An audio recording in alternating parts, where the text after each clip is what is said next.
الرحمن الرحيم. قدم لكم نفسي الأستاذ خالد شقيق الباقر، مدرس لمادة الرياضيات في الثانوية التأهيلية الحسن الثاني بمراكش. Alors la leçon que je vais présenter aujourd'hui, c'est sur l'étude de fonctions. Donc pour cette leçon, on va considérer que le plan est toujours rapporté à un repère orthogonal.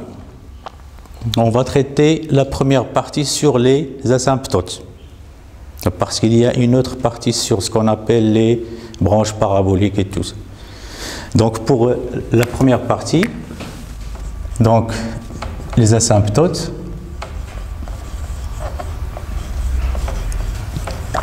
alors on a déjà parlé des asymptotes lorsqu'on faisait les calculs des limites, les asymptotes d'une courbe.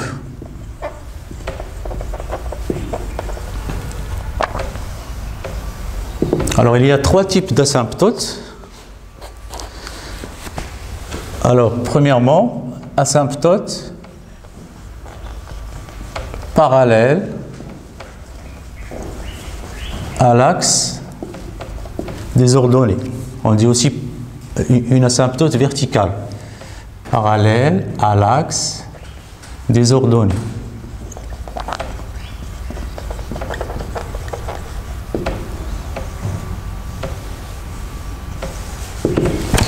Définition.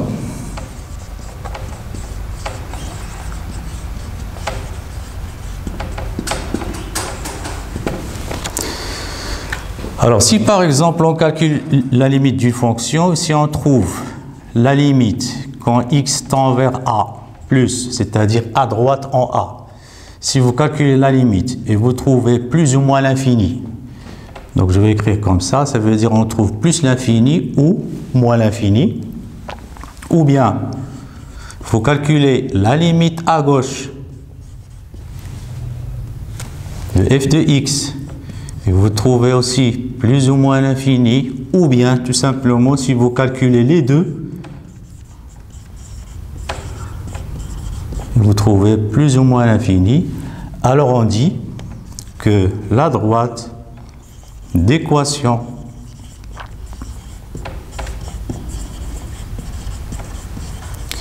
x égale à a est une asymptote. Asymptote de la courbe.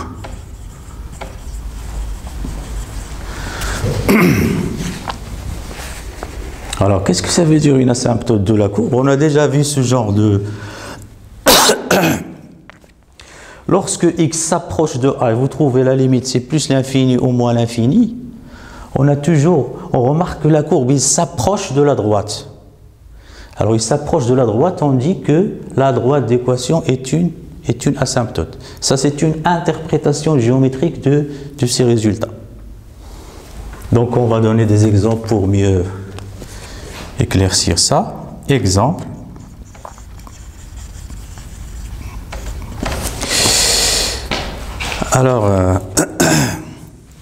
Alors, premier exemple, je vais prendre f de x, une fonction que vous connaissez déjà, c'est la fonction homographique.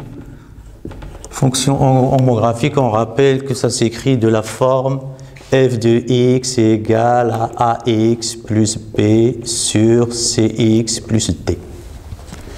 Et la courbe, on sait que, vous avez vu au tronc commun que la courbe c'est une hyperbole.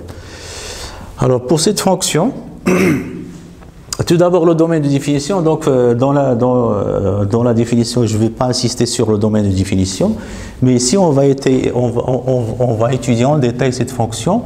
Donc on a tout d'abord le domaine de définition. C'est quoi? C'est l'ensemble des x qui appartiennent à R. Il faut que le dénominateur ne soit pas égal à 0.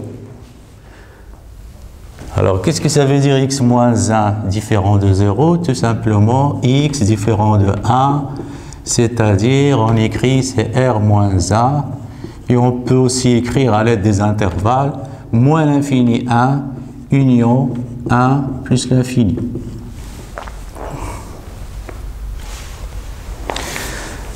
Alors, on s'intéresse au calcul de la limite en 1. Ici, le point A, c'est 1.